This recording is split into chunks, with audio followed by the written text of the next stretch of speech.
God, who presides over all things in heaven and earth, come and preside over these deliberations, so that those that make the decisions may be guided by your wisdom. Ms. Payne, roll call. Mr. Barrett? Here. Mr. Belishko? Here. Mr. Marconi? Here. Mrs. Gilbert McBride? Present. Mr. Brooks? Here. Also in attendance is Mayor George Brown, Administrator Charles McCormick, Assistant City Attorney Maureen Collins, Assistant City Clerk Tracy Smith, and Administrative Assistant Lisa Sanfilippo. Good evening and welcome to tonight's regular session of City Council. Please turn off all cell phones. Following are examples of some important council rules, not intended to be a complete list. Please adhere as closely as possible to the 5-minute speaker presentation time limit. All remarks shall be addressed to the council and not to any individual member. No persons are allowed to address the council from beyond the rail, except the speaker at the dais who has the floor. Chairperson shall preserve order and decorum, prevent attacks on personalities. Chairperson shall determine all points of order, and no person except city officers, their representatives, shall be permitted within the rail during any meeting without the express permission of council. Finally, when members of administration are speaking, please stand up and speak into a microphone. Thank you. Are there any comments from the public on pending legislation? They are the two items that are on our agenda for this evening. Is that the budget? That's the budget, correct. Mr. Gadowski. Is this the old dais from the Dean Martin roast? It is. What I'm here to talk about again, and Mayor and Charlie, especially to you two guys, PFM was here a few years ago and they were supposed to get back to me about this calamity we have here with this health care and the pensions for these council people that are part-time. And I'm wondering, will you, on behalf of not only me, but the taxpayers of the city, will you write to them and try to get us an answer what we have to do to get these part-time people out of this pension, and more importantly, to stop this health care grab? I mean, this is like these council people don't realize what it takes in a private business to make that kind of money. And Beth, you earlier last year were going to propose a resolution to stop it. Now all of a sudden, not only are you going to continue to take it, but you're going to add possibly $10,000 more onto it. It's just, we can't afford this stuff. That's what's dragging this city down. The county has 9 more years till they're out of debt. And I'm sure we're making our way to getting out of debt too. But that's the problem here with these part-time pensions for part-time employees. As I brought out, Lee Namey, he's passed away now, but he worked 8 years full-time, or 8 years part-time and 12 years part-time, and cost us hundreds and hundreds and hundreds of thousands of dollars in retirement and health care benefits. And look at what's going on now. Take a look at how do these McGroarty and Layton and a few of these others work part-time and get a better pension than somebody that's worked here for 30 years. We have to stop this. And Beth, I really thought you were on the right track where you were going to propose a resolution. We only needed 2 votes. We needed Mr. Marconi and Mr. Barrett to vote on, to say, no, we're not going to do this no more. We can't afford to pay you people all this health care. Even you, Mike, you have your own business. You know what it takes to make money, but yet you're taking health care. I don't care if it's only $10,000 or $15,000. We can't afford it. Do you know, like I keep repeating, you know how many hot dogs they have to sell on South Main Street to make $30,000 or $20,000? Now I just asked you, Mr. Marconi, do you know how much it's going to cost for your insurance? I know. Right. Do you think maybe you should just stick with what you did last year and don't take it? And I also want to know, I don't know, will that cover your wife too, if you go on that? Yes. Right, okay, so I mean, there'll be $30,000 a year. That's $30,000 a year. What part-time job could you get $30,000 a year worth of health care? We can't afford it. We can't afford this stuff. That's what's dragging this city down. It's dragging us right down. And now's the time to stop it. And Tony, you don't need that. Like, I think you're a great council person. I mean, you're like the reverse of Nostradamus with history. You know what I mean? You do a lot for the city. But it just irks me that you take that money. And now I find out that McGroarty is getting a $2,400 a year buyout. No wonder he's riding around in a Cadillac Escalade or whatever he's riding around in. It's horrible. It's horrible. Now, how many other people, I want to know if you could tell me, how many council people are going to be in this pension system And how many are willing to give up this health care and get out of this pension system? Because, like, let's just say Beth got lucky and became the mayor, and she used her part-time service. There's another big pension. We can't afford this stuff. We cannot afford it. It's like there's a bunch of political cockroaches. You know what I mean? That's what it makes me feel like. You're scrambling around and somebody shines a light on you, and all of a sudden, oh, that guy's crazy. Look what is he talking about? Why is he doing that to us? Like Linda was my good friend. She don't even talk to me no more. And it's all over me talking about your pension or your buyout. And Linda brings a good point out. It's only a small part, Bob. No, that's part of the problem. Enough small parts and the big parts fall apart. And I'm asking you, Mr. Marconi, don't take it. I'm asking you, Beth, get out of it. I'm asking you, Tony, to stop taking the buyout. And I'm asking you, Mike, get off the healthcare. You have your own business. You're probably one of the most successful businesses in South Wilkes-Barre. You've been there forever. Forever. But we can't afford this stuff. And now, to close on this, Mayor, I'm asking you to help. And to put it on your shoulders. Write a letter to PFM to find out, because they said they would look at it. But yet, I stood right in this room with them. And I haven't never heard back from them. And the reason you don't hear back from them, because if the council don't sign a contract with them, then they don't get paid no more. I pointed out we paid them years ago $250,000 for 5 years to come in. And what did they do? They raised all the fees and everything on the taxpayers.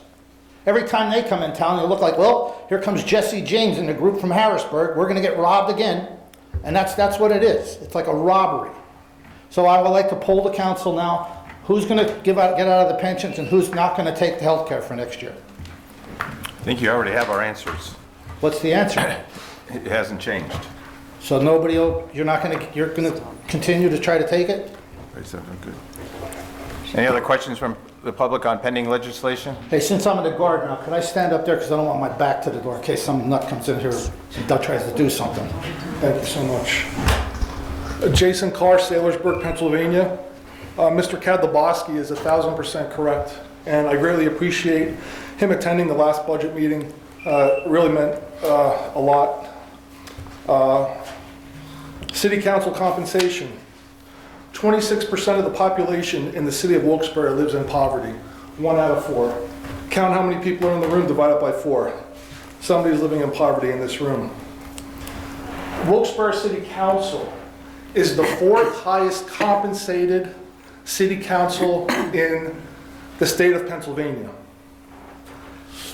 Philadelphia is number 1, Pittsburgh's number 2, Harrisburg is number 3, Wilkes-Barre City is number 4, 4th highest compensated.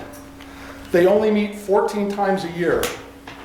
The city of Scranton meets 45 times a year, only receives $12,500, and receives no pension or health care benefits. Wilkes-Barre City Council compensation is a disgrace. And as Mr. Brooks just said, we have our answers. Silence. No one can defend themselves for the amount of money that they take. Some people on council smoke and drink, and they want to be on health care. Some people have children they can't afford, and what do? They jump on city health care plan. Some people find it easier to put their wives on the city health care plan instead of their own private insurance at work. It's an absolute disgrace and an embarrassment. And every person that sits in this room right now pays taxes to the city of Wilkes-Barre. And on top of it, Mr. Brooks taking a payout. He doesn't even take health care insurance, but he takes $3,600 from us so he doesn't get on health care insurance. It's pathetic, very sad. But let's move on. Again, thank you, Mr. Kadlubowski. In last month's budget presentation by the mayor, his initial presentation, he was asked by Jerry Lynett of the Times Leader why the Sterling Hotel site wasn't being developed yet. The mayor said the development won't start because the material costs were too high. At the last council meeting, the mayor answered the same question, and said that the developers are waiting on building materials. That's contradictory because the cost of the building materials have not gone down. So if the mayor could answer within this budget that he's counting $1.8 million for permit fees, what is the actual truth? I would venture to say that at least one will not get built next year. I spoke because I knew I wasn't getting, again, when I asked questions, I wasn't getting answers from council, and the mayor won't talk to me. So I actually went to the owner of the Sterling site over the summer and spoke to him. I actually had lunch with him. And he told me the truth. So can the mayor get his story straight on what the actual story is? Again, Mayor, you criticized Mayor Tony George for playing games with the insurance. Joyce Insurance, over the summer, you backed council into a corner with going with Joyce Insurance again, who, according to Beth Gilbert, is one of your campaign contributors. So was that a factor in renewing the Joyce Insurance policy, that they were a campaign contributor to yourself? Luzerne County actually put a committee together in order to get rid of Joyce Insurance because they weren't getting the job done. But you decided to stick with them even though their insurance premiums rose $400,000 over a 4-year period at a cost to the taxpayers, not to you, but to the taxpayers. As well, I just want to give you some good news. This evening, I actually met Mike Wood from Wilkes College. At the last meeting that we were at, I believe last week, I knew after I spoke to Mr. Brooks, or asked Mr. Brooks to take care of the graffiti on the riverfront, I knew he couldn't handle it. And I was looking for alternatives, and the mayor still would not take care of it as well after knowing about it for over a month. So Mike Wood from Wilkes College has agreed to call the Diamond City Partnership and have them take care of it. So you should be embarrassed. Same people I called. I'm on the You're board a of the Diamond disgrace. City Partnership. You're a disgrace. Hey, I am on that You can't get things board. done. You're on your board. You go jogging down South Franklin Street, right? Right? You didn't see it. Everyone else has Would seen you it. chase me or something? You're interrupting the speaker. You're Yeah. embarrassing. You're You embarrassing can't get too. things done. Is the time up? Another public comment for pending legislation, the two items that are on our agenda. Yes, Mr. Troy. Yes, I broached this subject before. Concerning the bond resolution. Look, I talked to Kathy Payne and she explained that the specifics of this thing are available to the public, and obviously you council people, I assume, have them. I would like to know, and for the general public's sake here, the people in attendance and for the people in general, of the city, the residents, taxpayers, what the specifics are here. First of all, I see the parentheses, I see that the city is taking no risk, but who is actually issuing the bonds? Is it the Finance Authority? Is it Wilkes? Finance Authority. The Finance Authority is issuing the bonds, or the city issues the bonds, or does Wilkes issue the bonds? Or is it a combination of the three? I mean, this stuff has to be made specific. Yep, when you're done, he'll answer. We have to know what bill of goods we're buying here, don't we? I mean, if you were on council, you're going to vote for these resolutions. I assume you guys have the specifics in front of you, right? And you've read, I don't know if they were just given to you today or last week, but I think guys need time to do what they call due diligence on this, to do consideration before you jump into this.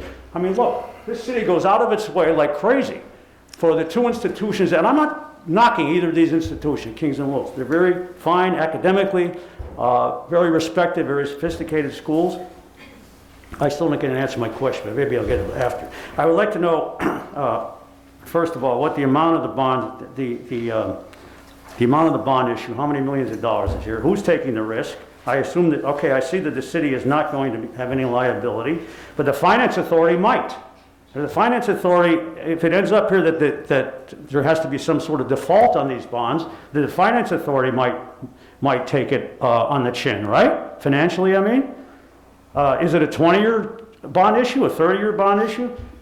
And I'd like to know what the costs are for the bond council here too, as well. And I'd assume the city is not paying that, the cost of the bond council. These are the specifics that that the public has a right to know. Maybe I'm have wild kind of things here, but I think this is sorely lacking. I'd like to just touch on the budget issue as well. I hope that these specifics can be provided. But I would urge council to at least, what I was starting to get into was Kings and Wilkes, so the city goes out of its way to help these institutions out. The last issue, which was the current project the streetscape project at Kings, for instance, was financed with a significant, was bankrolled by taxpayer money by the state. And the city evidently turned a deaf ear to the environmental destruction down there, and Wilkes has done similar things in the past. My point being that, the city bought temporarily that building down here on North Main Street to help with the removal of the asbestos or whatever, so it would cost Kings less. The Kings and Wilkes contribute a paltry, as far as I know. I don't know what's in the budget for next year, but it's about $100,000 pilot payment in lieu of taxes. My point being that the city's going to go out of its way for Wilkes like this. At least provide the specifics to the taxpayer. We'd like to know what the nature of this project is too, if somebody could tell us. Okay, let me just touch on the budget in the time remaining here. First of all, I talked to Mr. Brooks the other day, and I mentioned this last week, that the line item in the budget concerning the reduction in the revenue from the Cole Street Authority. I thought that was justifiable, but after having thought about it later, I realized that amount should have been increased. That amount of money, I guess, was a few $100,000. I don't have the budget in front of me. The Penguins and what's the name of the other company that rents up there? I thought all that rent. See, this is all in the dark. And last time I talked to you, Mayor, you were in the dark about some of this too. Let's be frank, let's be honest. Do you know what's going on up there? I mean, that money from the Cole Street Authority, if it's coming into the city, great. I assumed it was coming directly into the Cole Street Authority to pay a long-term bond issue there, that because of the reconstruction of Cole Street Park during your predecessor's administration. I would like to know why that amount was reduced. I would also like to know why that 1.8 million, I have a feeling that is, like Mr. Carr suggested last week, a part of the structural deficit of the budget in general. So if that's the case, and this figure, I still think Mr. McCormick tried to rationalize this figure to me and said that's within the parameters defined by the feds. Maybe there's a little extra we can pull out of there to reduce or eliminate the two fees which all of us paid 50% more on in 2020. I think those fees ought to be reduced. I'll get into that hopefully in the next session. Thank you. Talking about the Thank you, cylinder Mr. recycling Troy. fee. Do you want to make any comment about the... If council needs any clarification on that, I'm happy to address it. All right, so my understanding, it's the authority to announce the bonds. The bonds are 18.5 million. Yeah, so the authority is a conduit issuer. Right. They are issuing the bonds on behalf and at the request of Wilkes University. The authority's liability is limited to simply transferring, which they do upfront. They assign irrevocably the payments made by the university directly to the bondholders. If the university were to fail to pay debt service on the bonds, the City of Wilkes-Barre Finance Authority has no liability to step in and, make up any shortfall or otherwise be liable on that. Just like the city has no liability, the authority has the same provisions in their documents that they have no financial liability beyond the assignment of payments by the university that otherwise would go to them to repay the loan or the proceeds. They say, just pay it directly to the trustee. And so this is fully a liability of the university. If there were a default, this would be borne by the university. Their borrowing costs would go up. No bondholder would look to the City of Wilkes-Barre Finance Authority for making up that shortfall. There was a question of why are they doing this project? In 2012, they issued roughly around, I think, $20 to $25 million to finance their science center. It's probably the single most important academic building on their campus, certainly one of the newest ones. It houses several different colleges of STEM-related curriculum. The project is already built, it's been used well, and it's, all we're looking to do is refinance the remaining amount of the principal that is yet unpaid over the same maturity that they had originally agreed to borrow on. The benefit is slightly lower interest rates now, and over time, that slightly lower interest rate can add up into real savings. So they expect net present value savings to be worth all the cost of doing the transaction and still create benefit, economic benefit to the university. Good, thank you. Any questions for him? How many years? How many years is it for? The remaining term, I think, Mike, is, we're not extending it. So I think the last maturity is into is like 2034. So there's about 12 more years. There was 2 series of bonds originally issued. One was a bond sold into the bond market, and one was a bond placed with PNC Bank. The PNC Bank was the shorter maturities. Those have all been paid off. So now we're looking at the original bonds, none of which is amortized because they amortized the other series first. We're not extending the maturity. We're just going to pay it off on the original scheduled principal repayment. So just to reiterate, the City of Wilkes-Barre Finance Authority nor the City of Wilkes-Barre will be accountable if something should go into default. Correct. Thank you. Good, thank you. Other comments on pending legislation, the 2 items on our agenda? Mr. Darto? Yes, member of council, you heard the voices of the people. They are sick and tired of being sick and tired of what's going on within the city of Wilkes-Barre. The taxpayer, they have been abused, ignored, and forgotten. Enough is enough. Is this related to the... It's time for us to do what is right. Yeah, the 2 items. Yes or, do you want us to vote yes or It's no? time to do what is right. Martin, you for might the be, people. you might be saying a public comment. So there are 2 items on the agenda. You heard Martin, there's 2 items on the agenda. Do you want us to vote yes or no on those 2 You heard the items? pain of the people, do you not? You're doing a public comment right now, as opposed You heard to... the pain of the people. Yeah, I don't think you're understanding what I'm saying. No, yeah, There's 2 items on the agenda. There's an Yeah, $18 million. I'm not going to go into the budget or anything like that. Okay, so you- Enforce information or anything like You'll- that. I just you'll- want to make sure that you heard the pain of the people. You'll come back with public comments. This is on those 2 items on the agenda. You're more than welcome to speak after we have the vote. Unless you want to say something about the $8.5 million bond issue or the $50 million budget.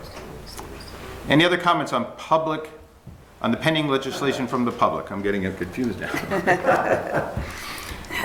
Pending legislation, very good. Okay, we will go into voting. Okay, the first is going to be the resolution for the Wilkes-Barre Finance Authority, approving the financing of the City of Wilkes-Barre Finance Authority of a project for the benefit of Wilkes University, Pennsylvania Nonprofit Educational Institute. I need a motion and a second. Motion? Motion, Mr. Belishko. Second. Second, Mr. Barrett. And roll call, Mr. Barrett. Yes. Mr. Belishko. Yes. Mr. Marconi. Yes. Mrs. Gilbert McBride. Abstain. And Mr. Brooks. Yes.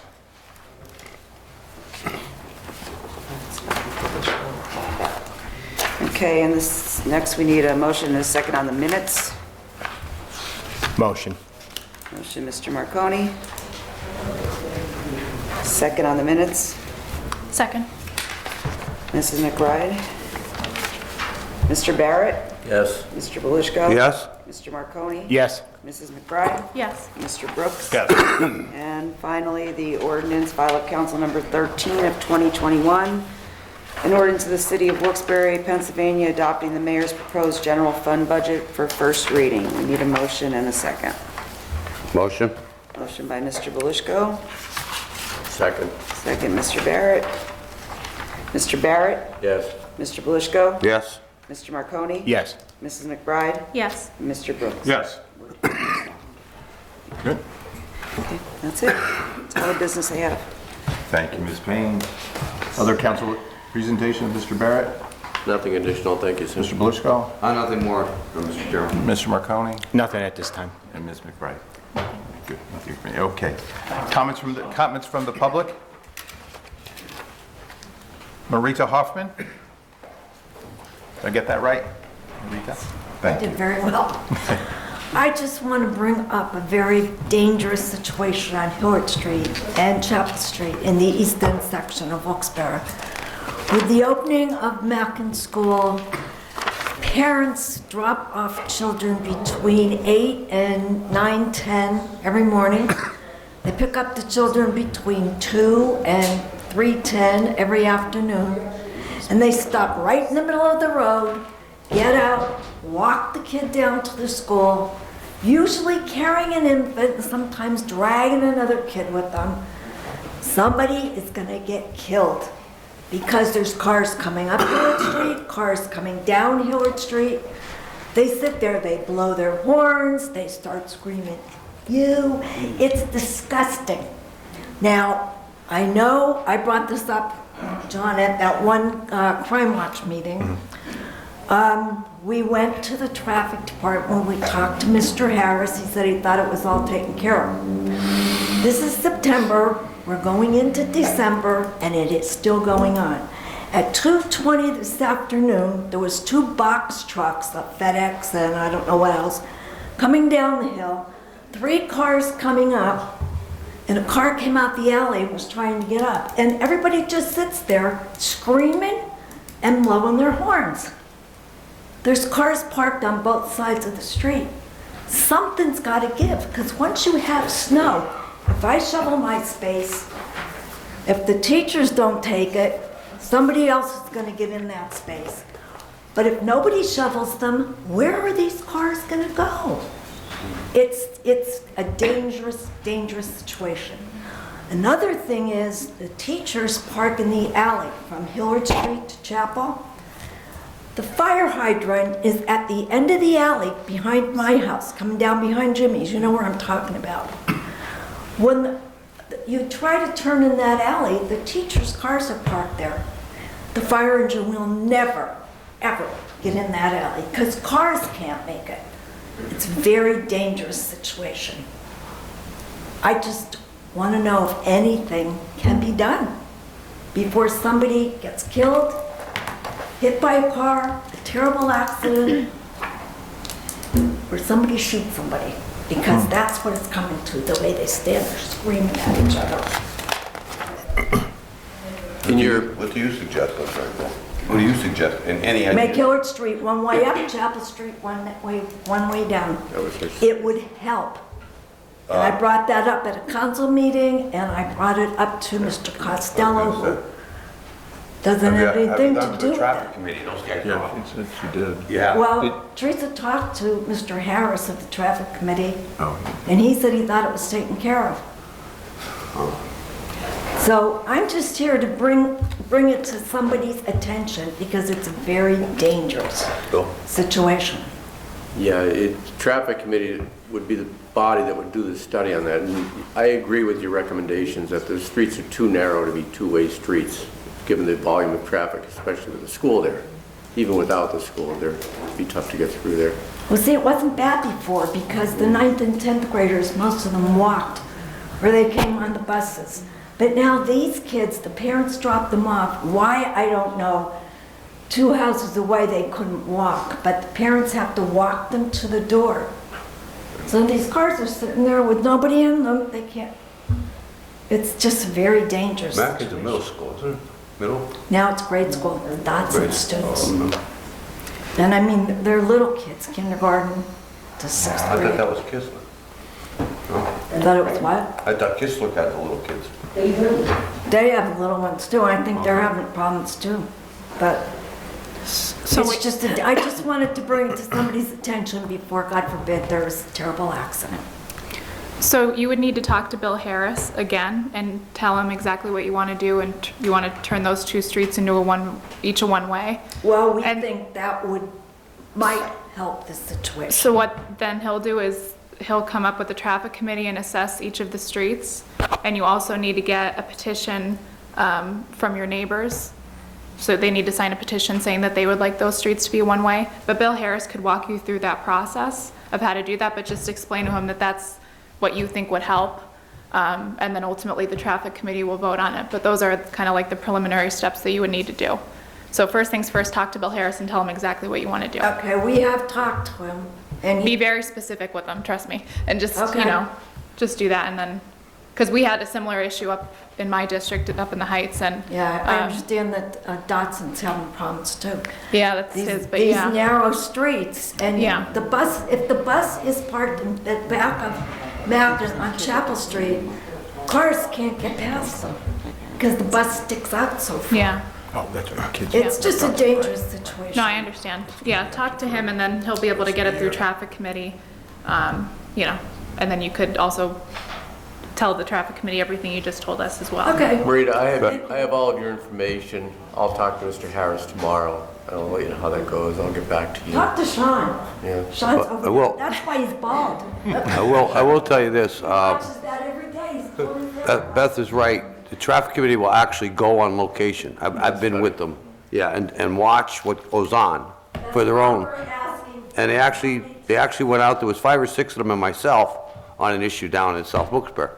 So they will, and I would really advise you to go to the meeting, and really express, and it's, you know, they're all ears for you, you know, they listen. And there's, got to be 9 of them, right? Yeah. Kathy, about would we 9? know when the next meeting would be? Yeah, Marita. Thursday or something? The next traffic committee meeting is December 16th at 10:30 a.m. in this room. Okay. December 16th. That's, is it a Thursday? Yeah, December 16th. The more the people you get, the better it would be too for you. Yeah. Okay. Can I just write up a petition and get people to sign it to bring to that? I don't know if that's really Let me talk necessary. to him first, and then we'll go. Yeah. There's a process, and that's part of the process, but Okay. I'll talk to him tomorrow. We are also trying to talk to the principal to see if there's anything there. Very bad. Angel Mathis.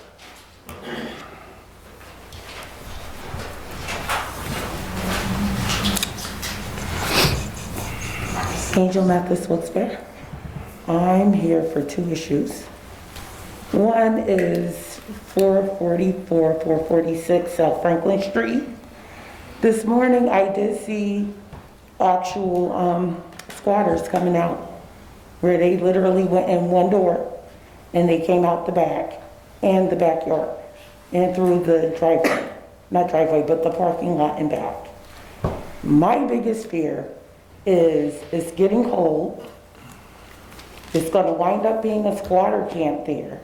And I'm gonna be in the middle of watching Bundesliga and I'm gonna lose electricity because they're gonna start a fire in the building to keep warm.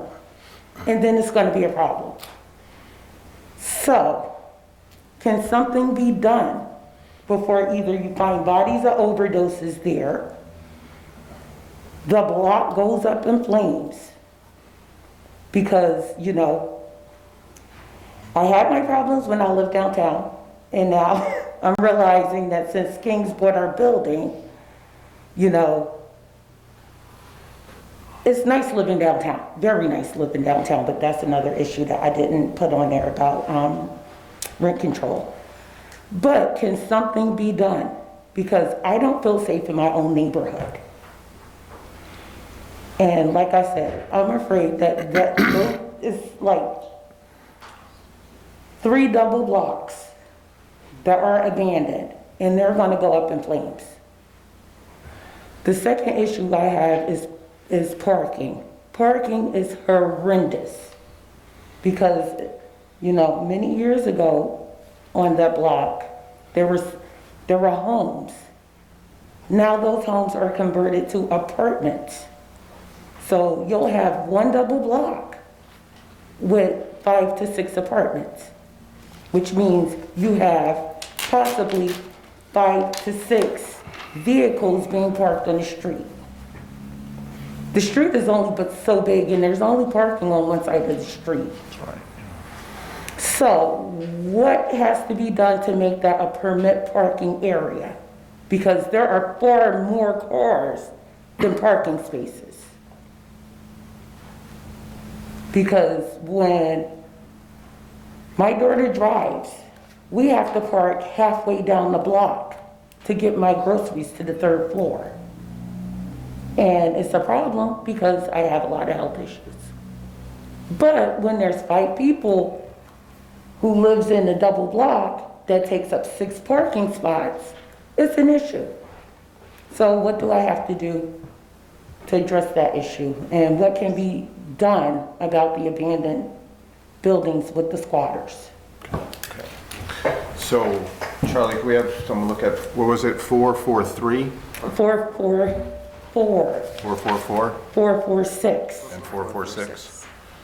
I have a feeling whose property, so we'll take a look at that. Now, as far as parking, there are permit parking programs that can be done. So also see Bill Harris about that in the traffic committee and see if that could be designated a permit parking area.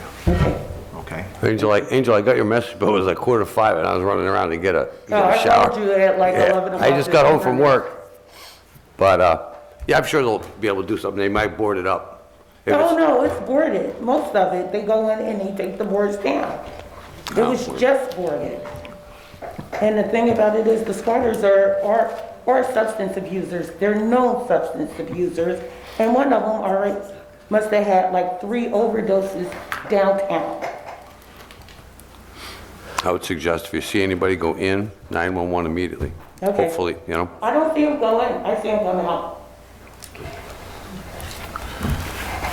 Dr. Robert Katabaski.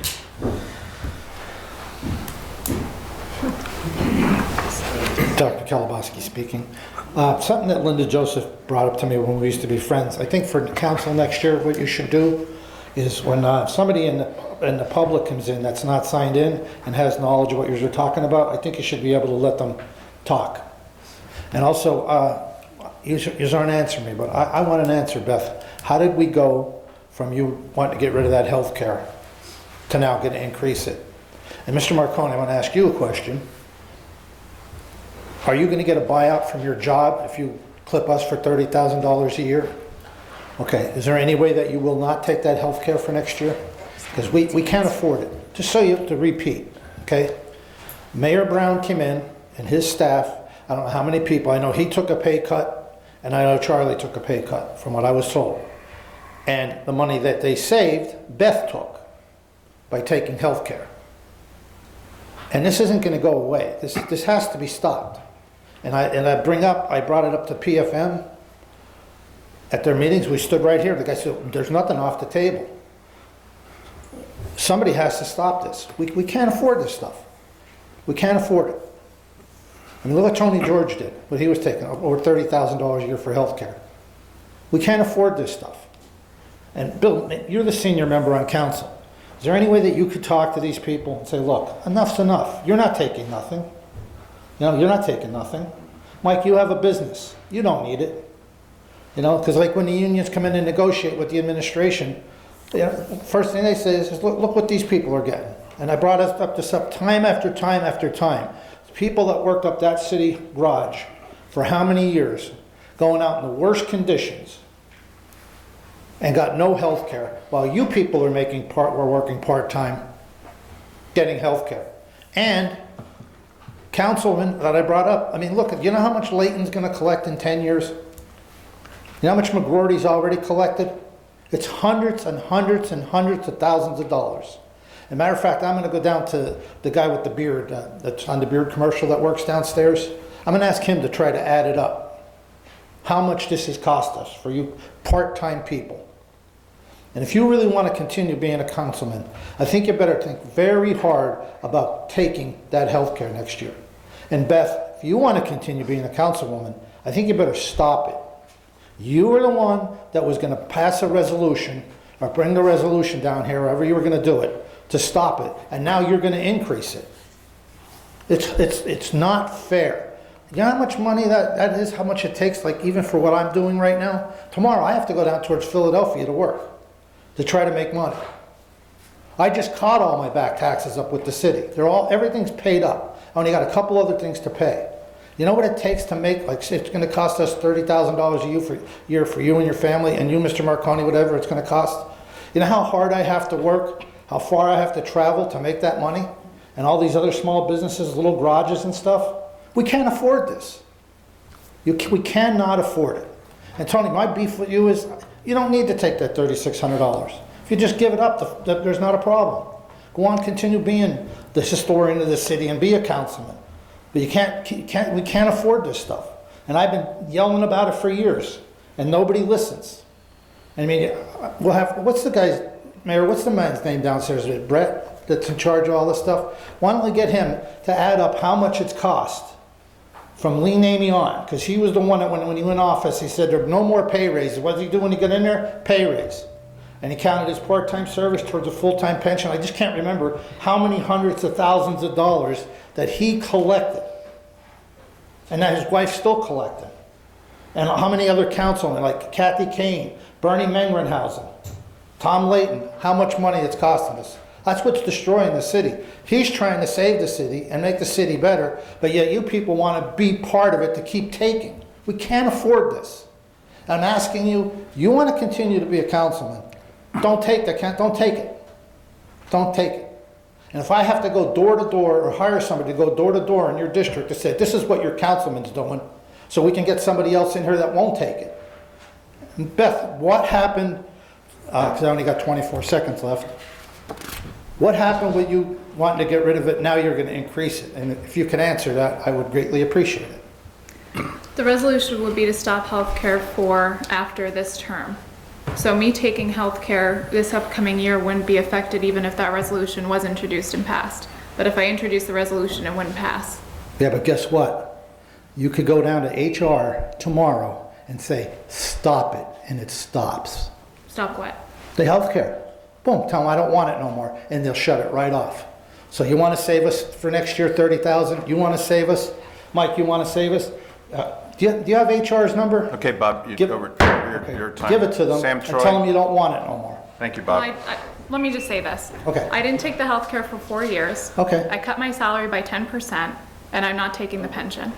Okay, So- but you're still going to get tens of thousands of dollars in healthcare. You Right. can't afford it. Maybe it's part of a larger conversation of why we need universal healthcare.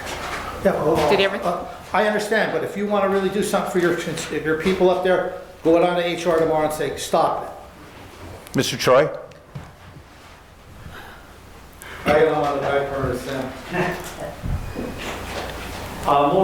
Sam Troy, Joseph Lane. A more disturbing aspect of the healthcare from a taxpayer vantage point is something maybe that could be clarified. And Mr. McCormick explained this to me once, that all retirees are getting full secondary health care coverage. Did you know that? Yes. I'm not sure about elected officials. I would assume you have to put in just for a pension, 12 years. Maybe some of you can enlighten the people here tonight about that. Because I saw that this was the case for the school district, that I saw they list all the checks they pay every month, which is a good thing. Maybe the city should start doing this. And I saw a bunch of payments, like $400 or $500, I guess was for the 12-month period for premium coverage for ex-employees. This was part of, I guess, of the collective bargaining agreement. But I wondered, and Mr. McCormick confirmed this for the city. But anyway, since I only have a few minutes, I would like to move on to other topics. I don't know if anybody wants to comment on what I just mentioned. But just for the record, as most of you know, I was dismissed as chairman, a member of the Tree Commission. Probably attained a unique position in the history of the city as the first person to be dismissed from a tree commission, which of course didn't exist, I guess, till the 90s, and then the 90s it disbanded because basically it was impotent. But I just want to comment, and of course the mayor could refute this all he wants. It's a free country, and that's what our forefathers fought for, the freedom of speech, one of the things they fought for. But I think it was unjustifiable dismissal. A friend of mine said to me, oh my God, what are you going to do without that money you're getting? Well, I was sorry to inform her I wasn't getting paid, a volunteer position. But I think the mayor and everyone here knows that I did put my nose to the grindstone and got a tree planted in a public square to commemorate the efforts of the healthcare workers.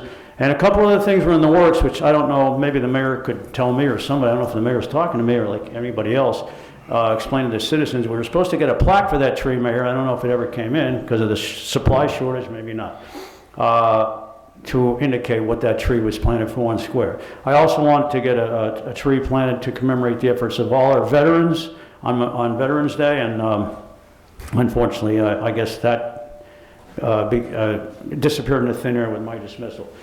But one other thing, I don't know if, I'm not accusing the mayor of any ulterior motive necessarily, but it seems to me that this really, the basis that I was dismissed was really unjustifiable because there was some text that I sent to another person on the commission. There were not, as she indicated, a series of harassing texts or anything. It was just one text that I mentioned that I was, and I did use a 4-letter word. I don't deny it. I guess we all are guilty of that sometimes, right? But I don't think that was grounds for dismissal, to make a long story short. There may have been an ulterior motive because I know I was digging into some things like the King's Project down here, as I mentioned. And I would just like to urge Ms. Collins, who's been very cooperative, I don't know, and Mr. Brooks, to try to, I'd like to work, as a public citizen to help push this thing forward, an ordinance to try to get a moratorium on all tree cutting in the city, and to raise public awareness of the value of trees, especially in this day and age of climate change. Anyway, I just wanted to move on, very little time remaining, that I want to get back to the budget. I'm a little disappointed and perturbed that this was passed without much of a discussion. The first reading, I know there has to be a second reading. I wish that council would consider another formal budget hearing. I also wish that, I don't know if it's up to the mayor, I know maybe Ms. Collins, and she knows more about the charter than I do. Could we possibly have, and the mayor made some decisions about where that COVID money was going to be distributed. I, as a taxpayer, am a little bit upset over that. I don't like to see the chamber getting, I don't know, what was it, $1 million or a couple $1 million out of that COVID? And these were, as far as I can tell, arbitrary decisions by the mayor. The chamber, the Commission on Economic Opportunity, and the third one was United Way. All of these have some blemishes on their performance. Well, the chamber, is already pretty well endowed. Is there going to be, Mayor, maybe you can answer this for us, or maybe this is why there should be a hearing on this. Are there going to be criteria for the way they distribute the money? Are they going to perhaps use some of this money for administrative, for staff, for salaries? These things have to be taken into consideration. Thank you for your time. Any comments? I just give me 1 second to just speak with Mr. Kalabowski. Just real quick. And I said this at the last meeting. The last 2 years, I didn't take medical. You're aware of that. Right. And the buyout, the last 2 years, I did turn back into the city. And the pension, I don't know if you remember me saying this or not, but I don't take the pension either. I just wanted to let you know that. Well, thank you. And just so you know, this isn't like... It's not your time. I just wanted to run that by you. There you go. Any comments about the... Now I know how Sam Troy feels when they kick Jackie Gleason out of the Raccoon Lodge. Any comments about the agencies? Mr. Troy, the council voted on those agencies, and there's rules and regulations that came down from the federal government that we need to abide by. So we can't change any of the rules and regulations from them, correct? Right. Mr. Carr.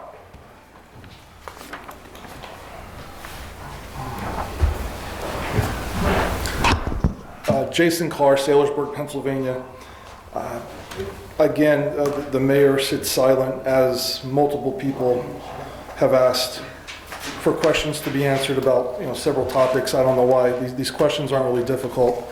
I think if we continue to go back to look at the $1.8 million budget deficit that exists in the city, one word wasn't mentioned by city council.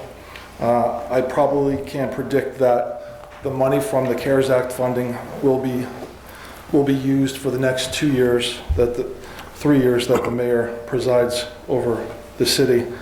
So at what point are we going to take a hard look at the budget, what needs to be done, what privatization has to be done, what efficiencies have to be implemented within the city?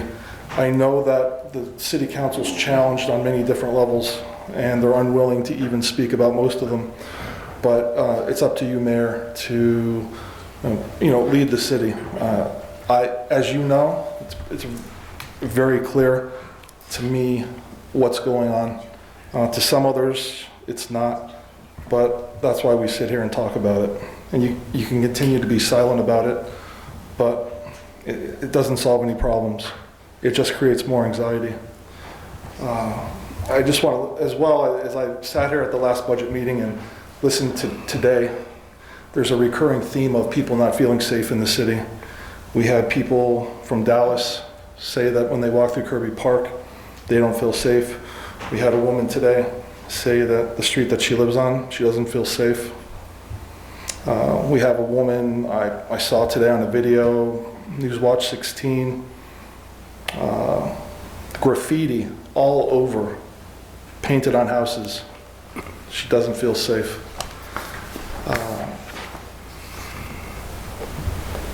That's a clear indictment on the mayor as well as the chief of police.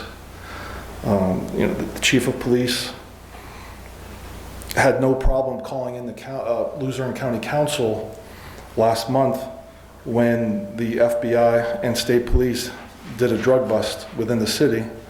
But when simple questions are asked of him here in these chambers, he just sits there with a half grin on his face. I don't know. It's really disturbing when this council sits silent. Mr. Chairman, I know that the Facebook page that I administer is looked at by everyone that stand behind this gate. And on numerous occasions I've called the health department.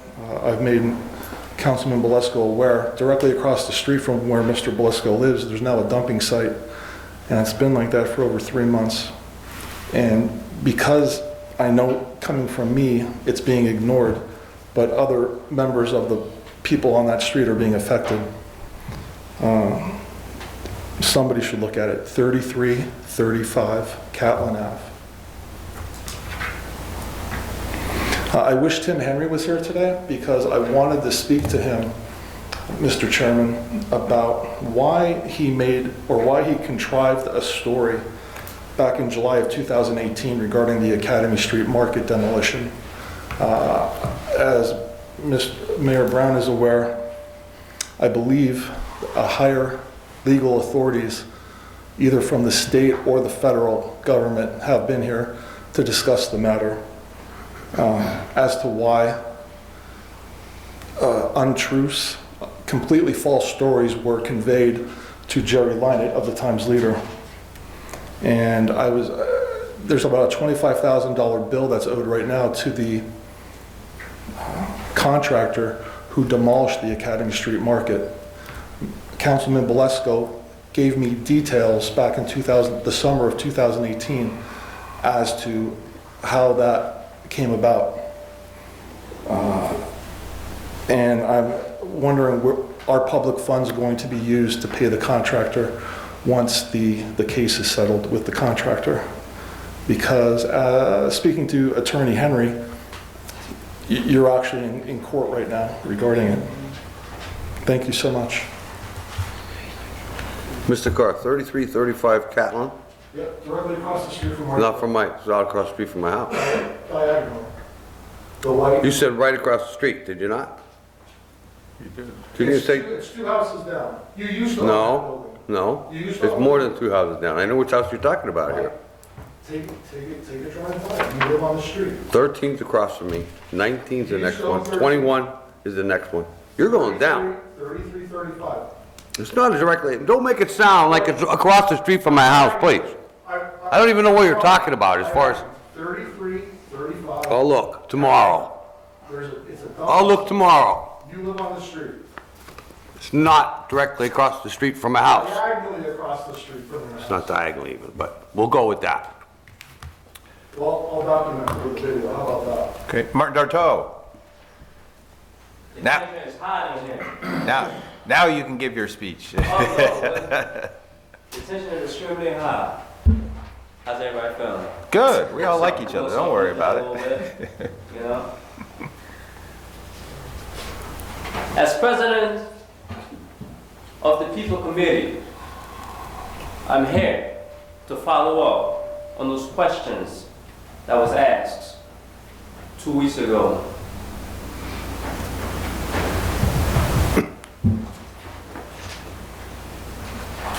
And those questions were, Mr. Belasco, did you do a resolution to exempt the senior citizen and the disabled from the stormwater fee as a member of the Wyoming Valley Sanitary? Because when I asked that question, you did not answer. You wrote it down. Did you? It's a yes or no question. Okay, we want to say yes or no? You want a yes or no question, or you want to Did wait till you you're or done? did you not? When you're done, I'll speak to you. Speak and then we'll ask you a question. Mr. Chair, Yes, sir. why is it being here and listening to the pain of our citizens that when question is asked to any officials, they don't seem to give an answer. Is it right or wrong? Why? When you're done with your 5 minutes, then we'll answer the question. It's painful.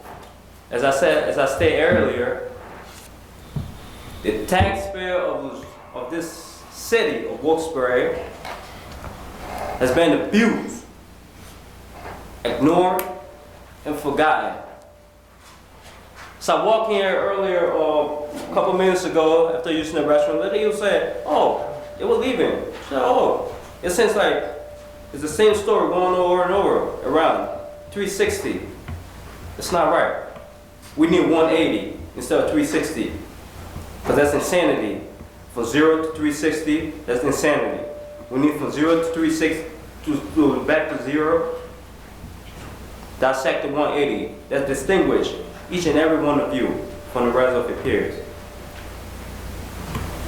Mr. Mayor, I also asked last week as to how much the taxpayer is paying towards the stormwater fee, what we're known as the rain tax. I still did not get the answer for that question last week, so I am following up on all those questions.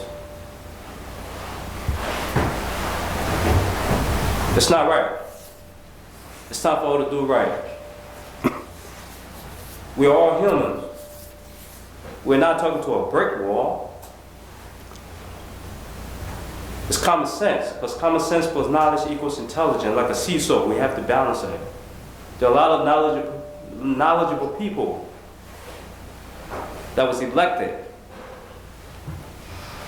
by us to represent us. But yet, we have to keep coming and keep pounding. So, question number one, Mr. Belusco, can you answer? We've got a few minutes. Did you or did you not? Let the people hear it, and we want to hear the truth. Are you done? Yeah, go ahead. It's the time for you. No, are you done with your 5 minutes? Yeah. Okay. Then we'll ask questions. Okay, he's done. I did speak we had a meeting last Tuesday. I spoke with the solicitor, a board member, a member of the HR, myself. And I said, listen, here's what I got. Is there any way we could eliminate for senior citizens or give them a deduction? The senior citizen and the disabled. No, eliminate it all. And he brought up, all right, when this came about, we had established rates, which is the average household pays, I think, $14.90 every quarter. He said, okay, if we do that, if we do senior citizens, disabled, all right, what about veterans? What about unemployed people? Then that keeps stacking up on the average household, and before you know it would be over $20 instead of 14. So instead of doing one, they decided to do none. So it's not going to happen. Do you have proof?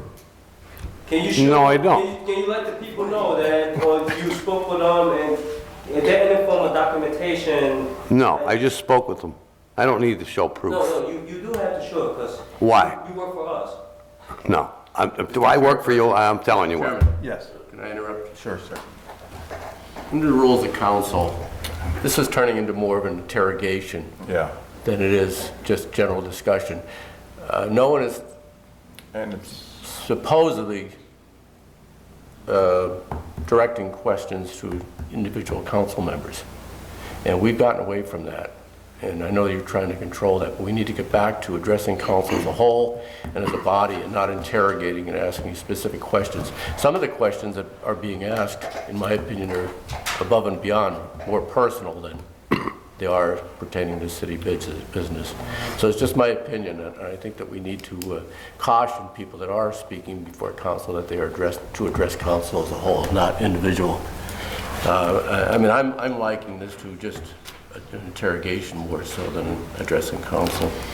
and it's certain things too, to that point, they're not even involving us.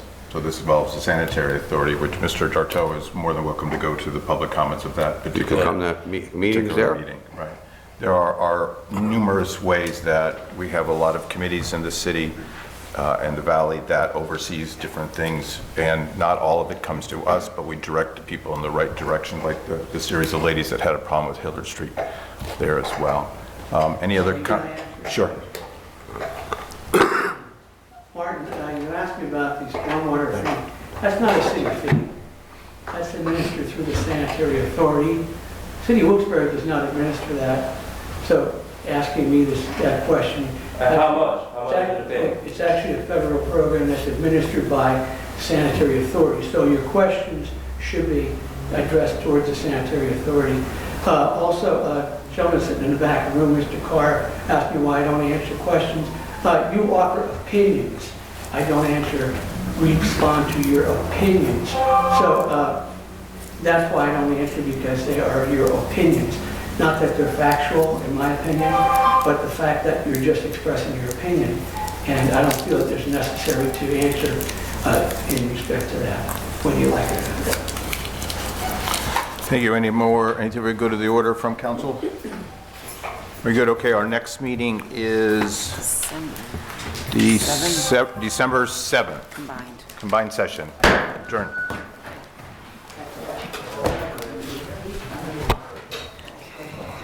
Sanitary authority.